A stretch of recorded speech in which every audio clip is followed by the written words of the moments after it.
Hello, you guys. How you doing? My name is DJ. Name of my channel is Movie Plot Review Channel. Right now, today, we're going to be reviewing the movie Scream 7.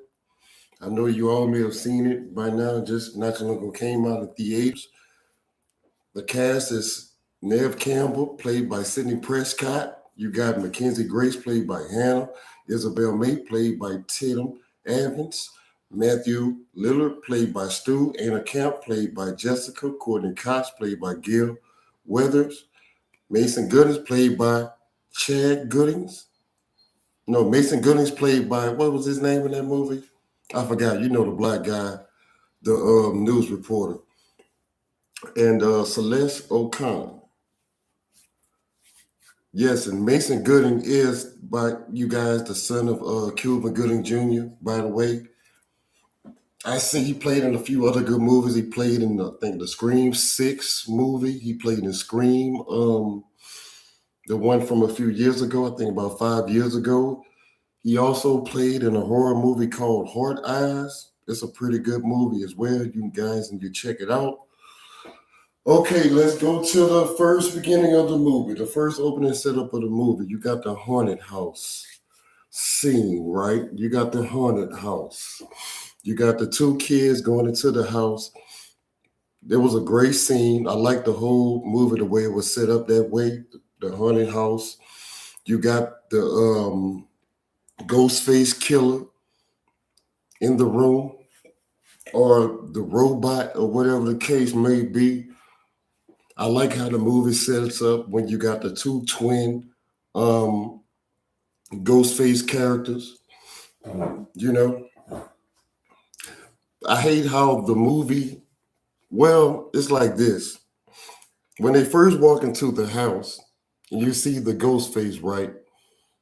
They're scared. They think that's the real ghost face, but then they realize it's a robot because of the way the house and everything is set up.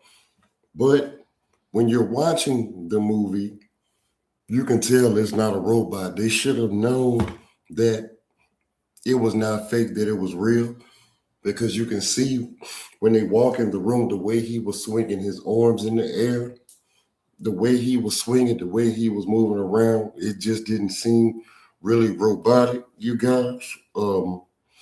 But I love the modern technology, that the way this movie went. I love the way this movie went with the modern technology phase, with the AI and all those things of that nature. That's a good step up, you guys. Um, the first killing scene was the boyfriend. I loved it. I loved that killing scene, showing the knife go all the way directly through his head. You can see his eyeballs roll back. That's a win on the killing meter. That's another thing that I do when I judge horror movies. I judge how great the kills are on the movies. Okay, that's a good start for the movie.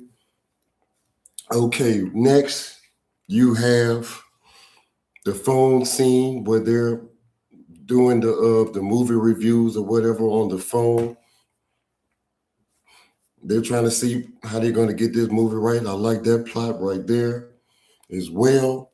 The next killing scene, I love, you guys, the one we all see on the preview, when the girl falls down the stairs and she gets hit with the knife when Ghostface is already on the ground.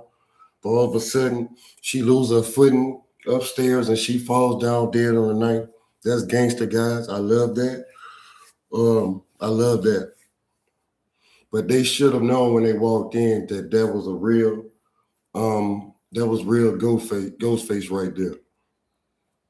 I love how when they was in the haunted house, when she was already looking at that same ghost face, her boyfriend walks in with the ghost face costume. But I'm not thinking that's her boyfriend. I'm thinking, okay, maybe that is the fake ghost face that she's looking at. And maybe this is the real ghost face. But the movie tricked me. That was really her boyfriend. I wasn't expecting that.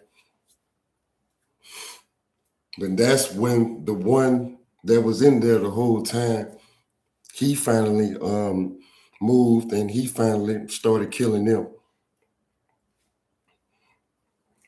But I thought they should have checked him to see if he had some batters or something like that to make sure that it was it was real or not. Okay. Next we have the mother and son scene. When they walk up in the coffee shop Sidney Prescott works at, the woman introduces her son. Her real name is Anna Camp. The son name is Asa German. Her name is Jessica. I forgot the son name already on the damn movie.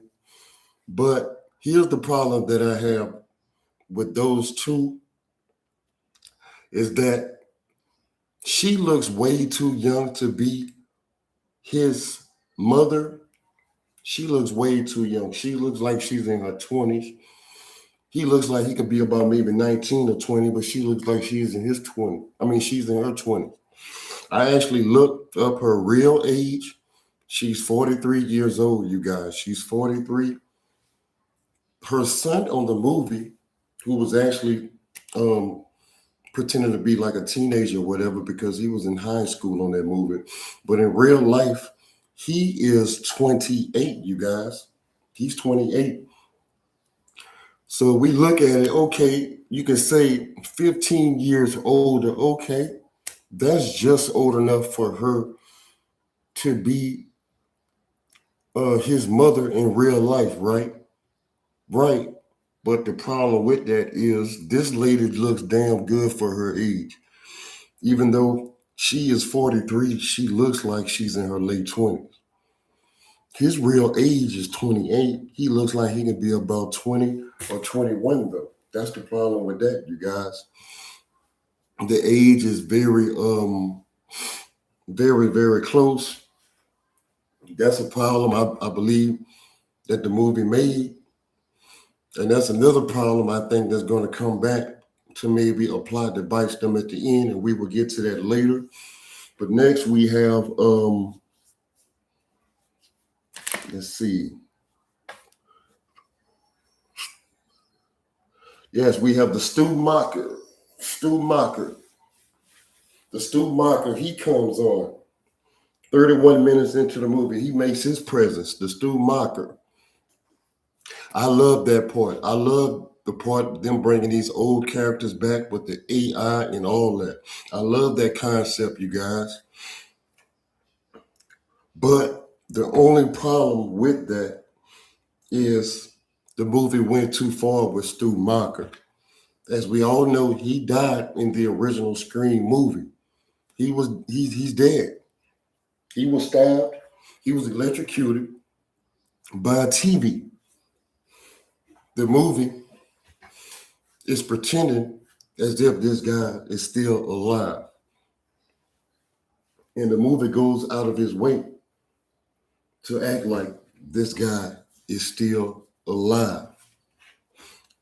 It goes too far out of his way. Because in the scene where they go to the nursing home, no, it was the crazy house or whatever, the mental hospital, where Carl Gibbs, the first killer that was revealed on this movie, the first killer, Carl Gibbs, it was revealed that he was in a mental institution, right?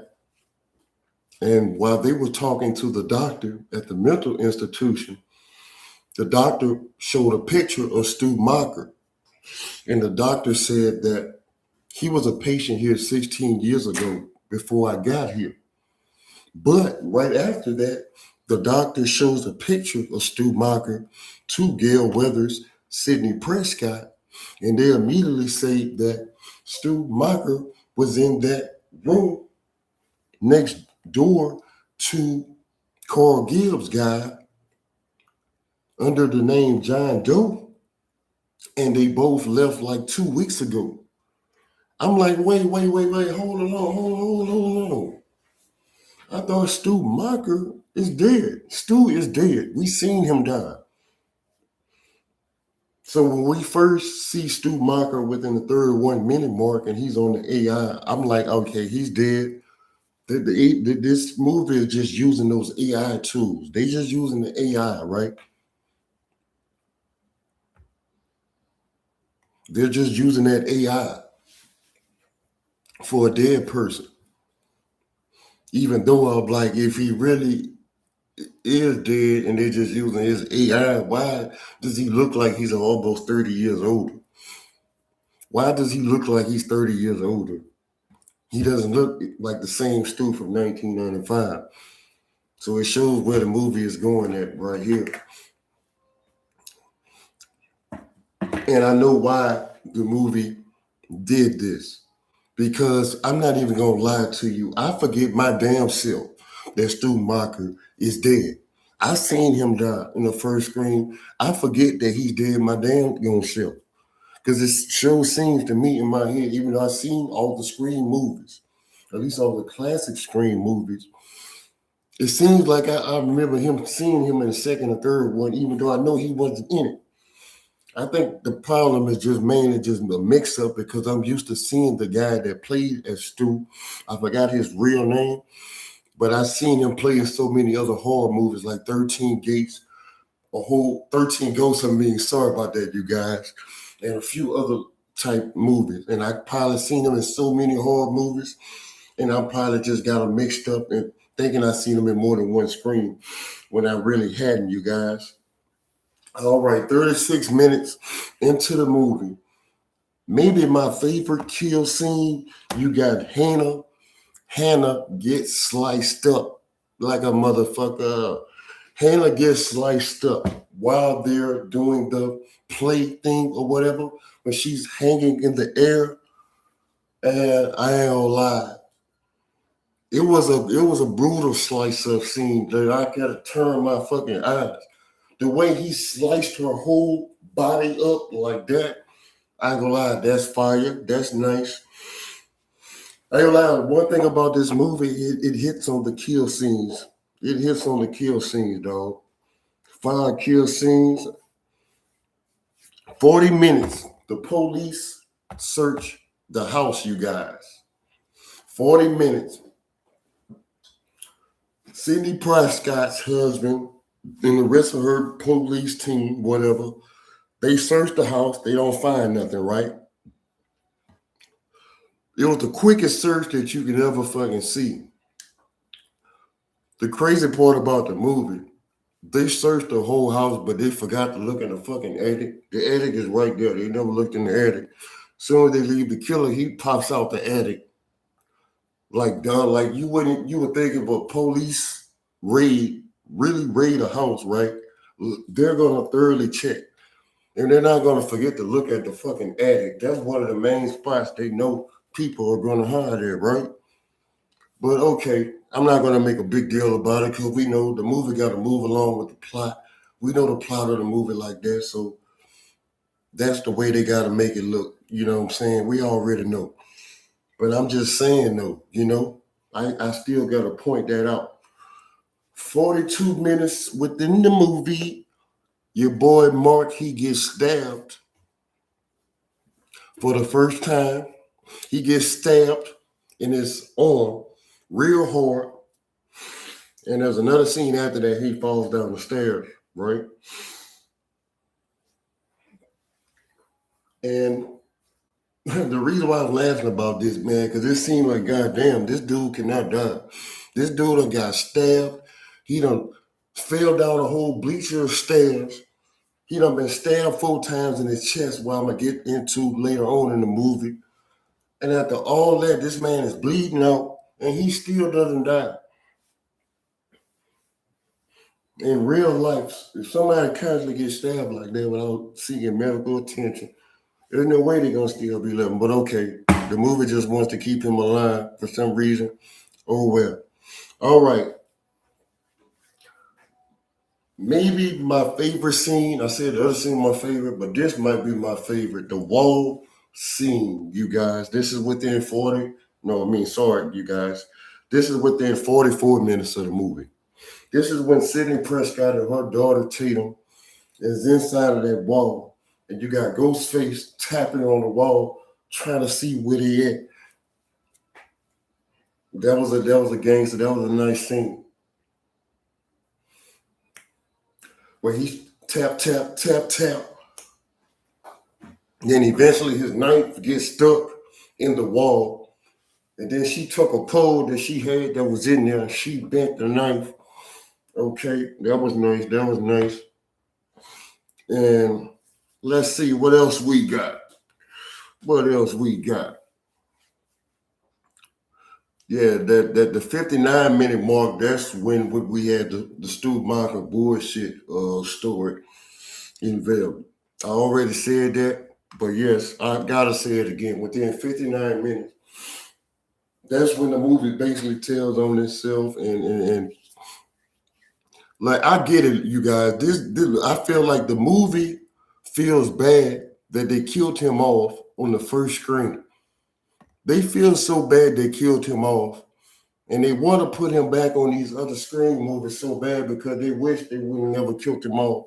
And they're trying to think of all these different excuses. They're trying to think of excuse to try to make it look like he's still alive. Look, man,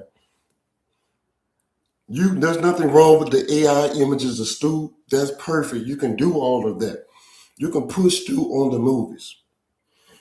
I don't have no problem with them bringing Stu back in the movie per se. The problem that I have is them pretending that he's still alive, knowing that he's dead, and we see him die. The movie goes too far. When the movie says that Carl Gibbs and John Doe, which is Stu, left the mental hospital together 2 weeks.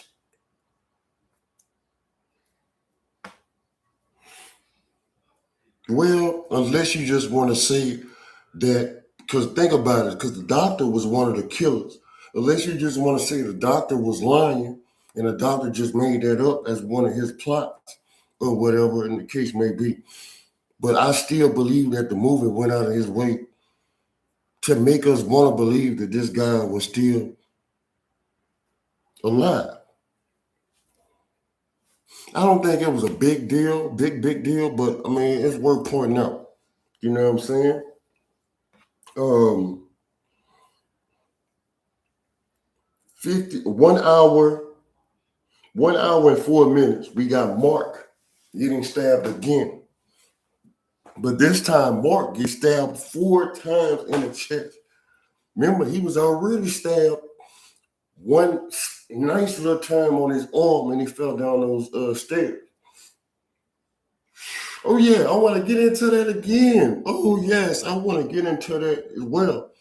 How did Mark get stabbed the first time, you guys? This man is a police officer. He's an armed police officer. Think about it. When he first kicked Ghostface, when Ghostface had Tatum captive, he kicked him down, right? When he kicked him down on the ground, he should have grabbed his gun and started shooting at him then. Okay, I understand why the movie didn't do that because of the plot, right? Because of the plot of the movie, you don't want to get him to get killed right now. They need the killer to stay alive a little bit longer. I get all that, you guys.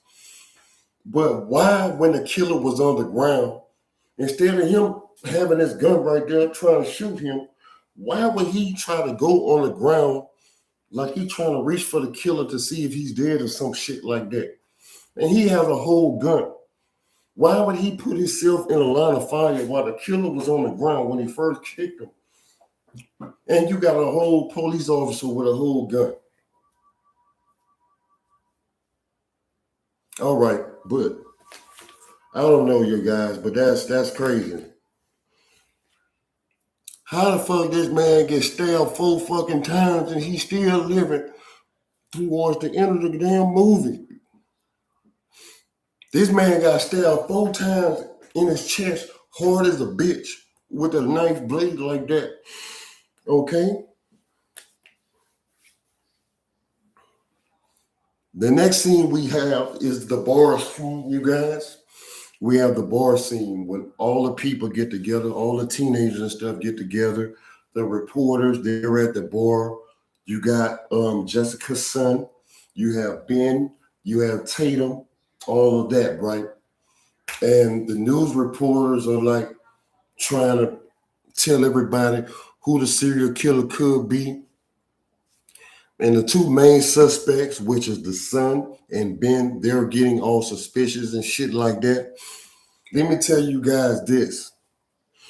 Anytime you watching a horror movie and they're trying to tell you this guy is the killer, that person there is the killer, they think the killer is that person, that means that person is not the killer. The killer is never the person who the movie wants you to believe who it is. The most obvious person, the most nervous person, the most terrified person, whatever, the most strangest person that the movie is going to try to make look strange or be goofy, terrifying, that's going to be the person that's the good guy. That's going to be the person that's the good guy. That's how it always is.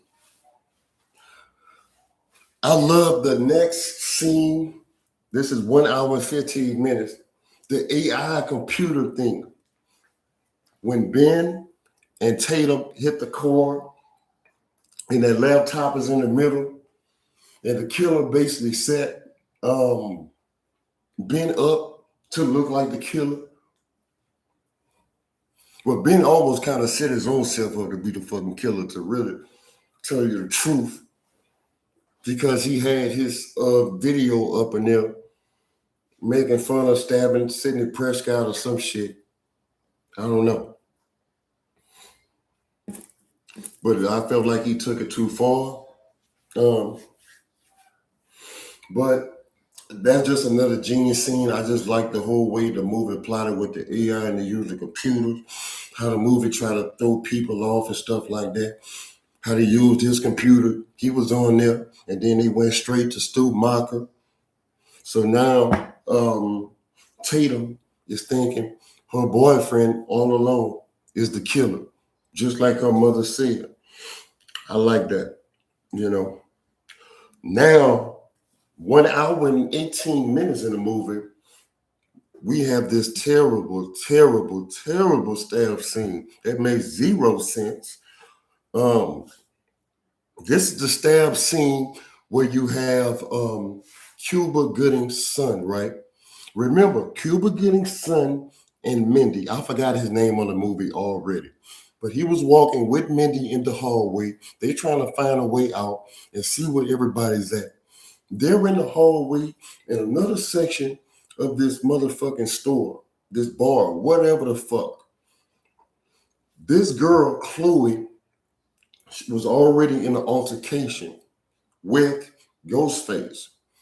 Ghostface is standing right in front of her. She falls down.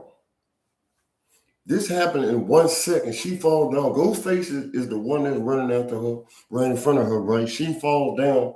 She sees the knife. 1 split second, she grabs the knife without looking. She jumps up, and she thinks she's stabbing Ghostface, but instead she stabs Cuba Gooding's son, the black guy. It makes no sense. The black guy was nowhere near that room. It's impossible for him to be in 2 spots at one time. So all of a sudden, she stabs the black guy, Cuba Gooding's son, and all of a sudden, the girl, she end up behind him, and the girl gets in the room like, what the fuck? Did they teleport? Some kind of teleportation going on? They was in a whole nother room walking down the hallway. In a matter of 1 to 2 seconds, Ghostface went from standing in front of her, and now this dude right here took Ghostface's place. Like, that's ridiculous. Makes no sense in it. It makes no sense. 1 hour and 19 minutes into the movie, the son gets stabbed. Jessica's son. 1 hour and 21 minutes into the movie, that's when he finally is dead. He finally gets killed. Think about what I just said, you guys. The killer, one of the killers, is Jessica. Her son just got killed. That's the biggest problem I have. That's the biggest problem I have with the movie. even more than the age discrepancy that I already brought up earlier, the fact that you would kill your own son, either she killed her son or either the doctor killed her son. Either way it goes, you had something to do with killing your own son, which at the end of the movie, okay, she mentions it, but she doesn't explain it. The movie never explains what motive that she would have to kill her own son. Because for everything that we've seen from watching this movie, everything that I've seen and noticed, she loves her son. She loved her son. She had no reason to want her son dead. I don't think the movie never really thought about that when they killed him off. Maybe they may have thought about it when it was too late at the end of the movie, but she just threw it out. Her reason for killing her son at the end of the movie, you guys, was the fact that she didn't like her dad. I mean, she didn't like her. He was too much like his father. She killed him. Some excuse me. He was too much like his dad because she allegedly killed her husband or whatever the case may be. That's a bullshit excuse. That doesn't explain anything. It doesn't explain anything at all. That's bad script writing. If the movie was gonna do that, they could have just did better keeping him alive than killing him off and don't give. Because if you kill him off, you got to give a great explanation of why a mother wants to kill her son. What motive that she would want to have? Because from everything we seen on the movie, she loved her son. She loved her son, dude.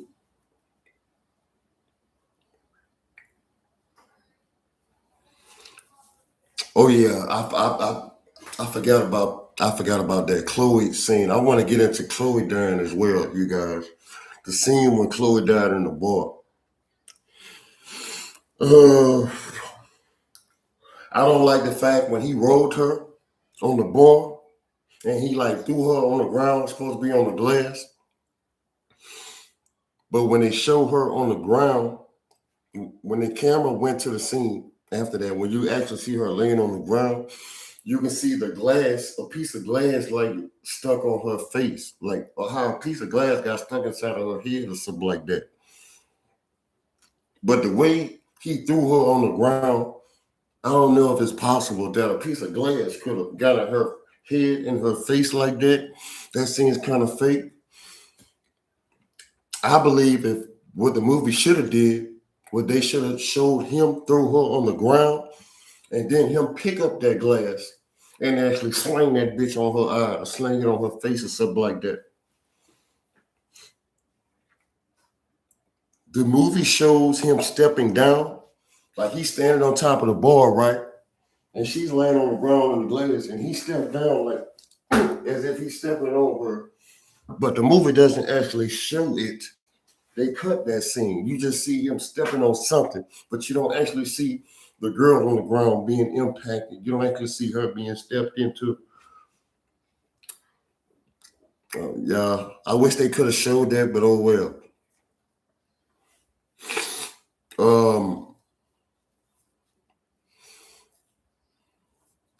Hour and 31 minutes of the movie, Tatum gets kidnapped. I thought she was dead. When you seen Ghostface this way, and then all of a sudden another Ghostface, I was like, they got two. Another Ghostface come when she's getting ready to walk out the door. Another Ghostface coming from that side. And the way they ran up on her, I thought for sure she was dead, you guys. You know, the end of the movie, I mean, the movie ended up pretty good. I mean, the guy was still alive. I don't know how the fuck her boyfriend, I mean, her husband still stayed alive, you guys. I don't know how he stayed alive. I mean, the last scene I see, you guys, the Jessica killing scene. The bitch finally got killed. And that bitch was raw. They showed it that time. Her getting killed, getting the whole face peeled back. That looked it so fucking real, you guys. They blew her fucking head off the frame. But I think that'll be it. That should be it as far as the movie. That's about it, you guys. You know, I had a few bad things to say about the movie. Overall, the movie was a good movie. It was a good movie. The movie was not bad at all. It could have been better, but the movie definitely hits. It definitely hits, you guys, you know.